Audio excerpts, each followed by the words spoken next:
महाराष्ट्र में मची इस राजनीतिक उठापटक पर बात करने के लिए मेरे साथ मौजूद हैं रोहित पवार, एनसीपी के नेता हैं, विधायक हैं। तो जी ये सवाल है कि कल जो कुछ घटनाक्रम हुआ, जिस तरह से इस्तीफा दिया गया, आप भी शरद पवार जी के पास कल पहुंचे थे, आज भी बैठक जारी है, क्या चल रहा है सर? ये कुछ नहीं चल रहा। पहले भी साहब यही बताते थे कि लाइक पॉलिटिक्स में कुछ भी हो सकता है, लेकिन अभी जो महाराष्ट्र में हुआ वो किसी ने भी सोचा नहीं था। क्योंकि हर वक्त हम जोड़ने की बात करते हैं, लेकिन कल या 10 दिनों से अगर हम देखें तो वहाँ पे तोड़ने की बात ज़्यादा हुई थी।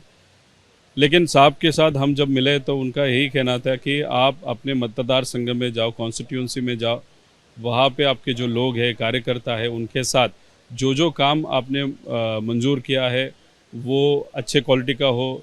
और लोगों के अलग जो प्रश्न है, अभी बहुत जगह बारिश नहीं हुई, वहाँ के जो प्रश्न है वो थोड़ा सा समझ लो और लोगों में रहो।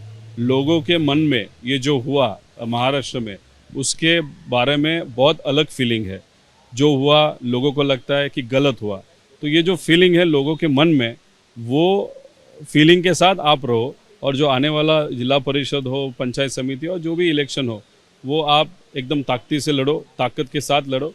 तो जो रिज़ल्ट आएगा वो डेफिनेटली जो सत्ते में आने वाली पार्टी है या जो आएगी या आई है, उसके खिलाफ ही वो रिजल्ट रहेगा, ऐसा पवार साहब का कहना है। सर लेकिन इस राजनीतिक उठापटक के बीच में अब सवाल ये है कि महाविकास अघाड़ी रहेगी क्या, और महाविकास अघाड़ी अगर विपक्ष में रहेगी तो उसका नेता कौन होगा विपक्ष का सर?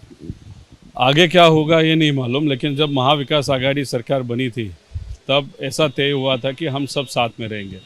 अगर कल तक आप देखें, जब तक मुख्यमंत्री साहब रेजिग्नेशन नहीं देते तब तक हम साथ में थे। जो कैबिनेट हुई वहाँ पे भी जो निर्णय लिए, हम सब साथ में मिलके वहाँ पे निर्णय लिए। मतलब उसमें तो ऐसे निर्णय थे कि भाजपा की जब सत्ता थी तब भी जो निर्णय वहाँ पे बीजेपी ले नहीं पाई और शिवसेना को लेना था, लेकिन बीजेपी ने लेने के लिए नहीं दिया होगा, वैसे भी निर्णय कल दिए। और उसमें और उस्मानाबाद के नाम बदलने और वहाँ पे राष्ट्रवादी भी थी और वहाँ पे कांग्रेस भी थी, और साथ में वो निर्णय लिया। साथ एंड तक हम साथ में थे। आगे क्या होगा वो हमारे जो नेताजन है वहाँ पे डिसाइड करेंगे, लेकिन एंड तक ये महाविकास आघाड़ी सरकार एंड तक साथ में रही और ये लोगों ने देखा है, लोगों के मन में है। विपक्ष कौन होगा सर? सबसे बड़ा दल आप हैं। टेक्निकली अगर आप देखो तो राष्ट्रवादी के सबसे ज़्यादा विधायक है।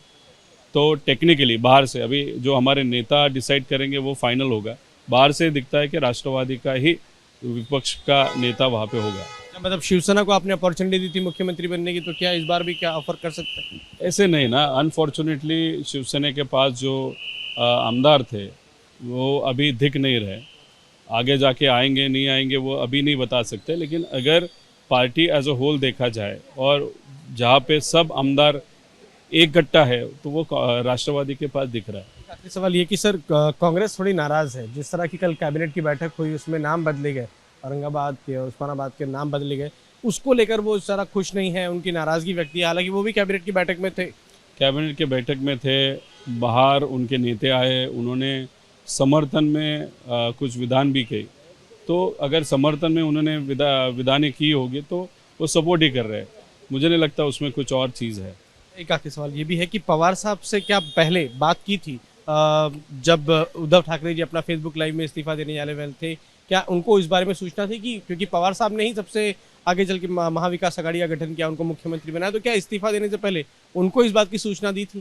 क्योंकि ये तो नहीं लग रहा था कल। अगर बात भी हुई हो तो हमको नहीं पता चलेगी, लेकिन जो हमको लग रहा है शायद ये साहब को भी अंदाज़ा नहीं था कि कल शाम को वो वैसा निर्णय वहाँ पे लेंगे। क्योंकि आप देखो तो वो इमोशनल हुए थे, मतलब उनके खुद के लोगों ने उनको छोड़ा, तो उसमें कभी कभार इमोशंस में कोई भी निर्णय वहाँ पे लिया जाता है, लेकिन वो जो इमोशंस होते हैं बहुत इम्पॉर्टेंट होते हैं। और उनके जो इमोशंस है, अभी कॉमन व्यक्ति के पास अगर आप जाओ, सिटी में जाओ या ग्रामीण भाग में जाओ, लोगों के मन में भी वही इमोशंस है और उस इमोशंस में उन्होंने वो निर्णय लिया। शायद वो उस वक्त लिया हुआ निर्णय था, इसलिए शायद किसी और को वो मालूम नहीं होगा। पवार साहब पार्टी सहमत है इस निर्णय से? अब नहीं, अभी निर्णय लिया।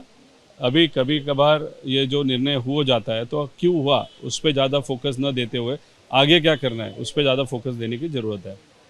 बहुत बहुत धन्यवाद हमसे बात करने के लिए। तो ये थे तो पवार जी का कहना है कि जिस तरह से अब घटनाक्रम हुआ है उसके बाद एनसीपी जो है वो सबसे बड़ा दल है, और जो टेक्निकली अगर देखा जाए तो उसका नेता जो है एनसीपी का नेता वो विपक्षी नेता हो सकते हैं, लेकिन इसका फैसला जो है आगे बैठ कर किया जाएगा। कैमरामैन अजय को के साथ प्रफुल्ल श्रीवास्तव, एबीपी न्यूज़, मुंबई।